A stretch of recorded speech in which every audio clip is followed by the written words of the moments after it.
மவுத்து உன்னை தேடுவது போல உன் ரிசுக்கு உன்னை தேடி வரும். சும்மா உட்கார முடியாது, அதுக்காக ஏதாவது ஒரு சின்ன முயற்சி பண்ணிக்கணும். அதுக்காக அதுவே வாழ்க்கை என்று ஓடிக்கொண்டே இருந்து மறுமையை அதற்காக இழக்கக்கூடாது. ரிசுக்கு தருபவன் அவன். நம்மளா நினைச்சுக்கிறது, நாம இன்னைக்கு இப்படி பண்ணலன்னா, நாம அப்படி பண்ணலன்னா, இப்படி ஓடலன்னா, அப்படி பண்ணலன்னா உலகம் ஸ்தம்பிச்சு போயிரும், குடும்பம் ஸ்தம்பிச்சு. ஒன்னும் கிடையாது. நீ மவுத்தா போனாலும் குடும்பம் மாதிரிதான் இருக்கும். எத்தனை பேரு ஃபிரௌன், ஹாரூன், நம்ரூத், ஷத்தாது, ஹமான், காரூன் எல்லா பயிலும் அப்படித்தான் நினைச்சான். நாம இல்லை என்றால் இந்த உலகம் நின்று போகும். ஒன்னும் நிக்கல.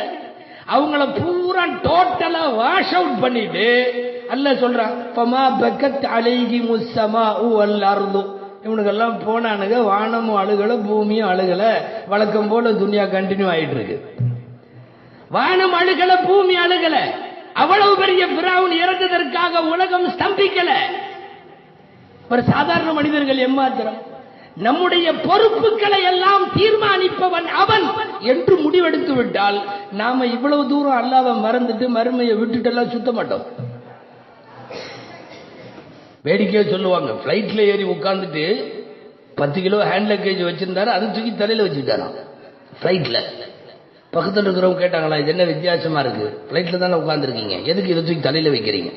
அவர் சொன்னாரா, பாவம் பிளைட்டு, நானே 80 கிலோ இருக்கேன், என்னையும் சுமக்குது, அப்புறம் அந்த லக்கேஜையும் ஏன் சுமக்கணும், அதனால நான் சுமக்கிறத. உண்மையா என்னன்னா இந்த 90 கிலோவையும் சேர்ந்து யாரு தான் சுமக்கிறா? பிளைட்டு தான் சுமக்கிறது. இவர் நினைச்சுக்கிறது என்னன்னா நாம தான் சுமக்கிறோம், பாவம் அதுக்கு எதுக்கு சிரமம் கொடு, இழுத்து இழுத்து மேல போட்டுக்கிறது. ஒண்ணும் இல்ல, அவன் தான் எல்லாத்தையும் சுமக்கிறான்.